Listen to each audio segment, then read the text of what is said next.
Hot topic ngayon sa social media ang umano'y patutsada ng kauna-unahang Pinay Miss Universe na Gloria Diaz laban sa veteran actor na si Philip Salvador. Sinupalpal ni Gloria si Ipe nang mapanood ang isang video na kumakalat ngayon sa social media habang nagtatalumpati sa harap ng napakaraming tao. Actually, 2 weeks ago pa nagkomento rito si Gloria na unang in-upload sa Instagram. Pero ngayon lang nag-viral ng ibahagi na ng mga netizens sa social media. Base sa naturang video, maririnig ang veteranong aktor at dating action star na paulit-ulit na nagda-dialogue ng "Bring him home." Bring him home! Bring him home! Bring him home! Bring him home! Bring him home!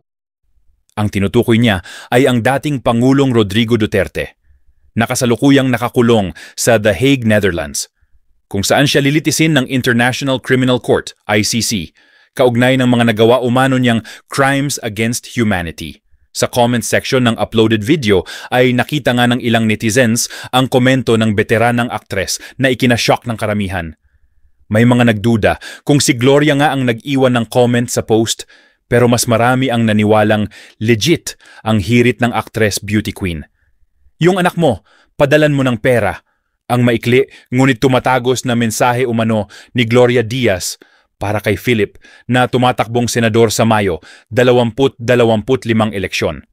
Samantala, bagamat wala mang binanggit na pangalan ang veteran actress, naniniwala ang mga netizen na ang tinutukoy nito ay ang anak ni Ipe kay Queen of All Media Kris Aquino na si Joshua. Komento tuloy ng ilang netizens, tama naman si Miss Gloria Diaz sa comment na ito. Pabaya siyang ama and people know that it's an open book. Tapos magulat kayan pa iboboto ng mga tao. Tapos magtataka sila bakit napakahirap ng buhay sa Pilipinas. Oo nga, Miss G, isang anak nila ni Kris Aquino, di matulungan taong bayan pa kaya. Maka-bring him home, wagas. Bakit di mo i-bring him home si Josh sa bahay mo? Maka-bonding mo man lang, kilala ka kaya? Bring him home!